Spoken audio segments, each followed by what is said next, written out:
গেল নুন, এরপরে আছে সিন। এই তো দেখেন সিনটা,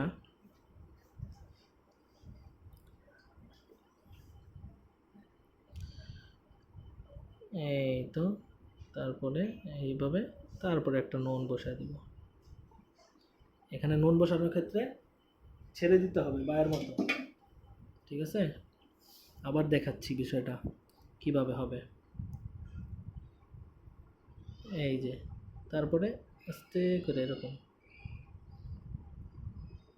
এই যে, এরপরে এই নুন। আচ্ছা গেল এই সিন। তারপরে জিলফা সহকারে যে সিনটা, ওটা হচ্ছে এখান থেকে শুরু করব না, আমাদের খেয়াল রাখতে হবে এখান থেকে শুরু করলে আমাদের নুনটা দাগের নিচে চলে যাবে, এটা না। আমাদের লিখতে হবে, যেহেতু নুনটা আমার দাগের উপরে লিখতে হবে, এজন্য জিলফাটা মাঝখান থেকে শুরু করতে হবে।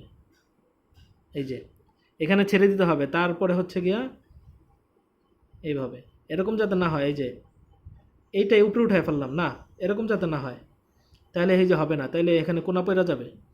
এখানে এসে ছেড়ে দিবেন, ছাড়ার পরে এখানে আলাদাভাবে কলমটা এখানে ছেড়ে দিবেন, তারপরে আলাদা নুন বসাবেন। গেল জিলফ সহকারে সিন। এখন ওই যে শিন, এই যে এটা, এই তো আস্তে করে ছেড়ে দিতে হবে। তারপর হচ্ছে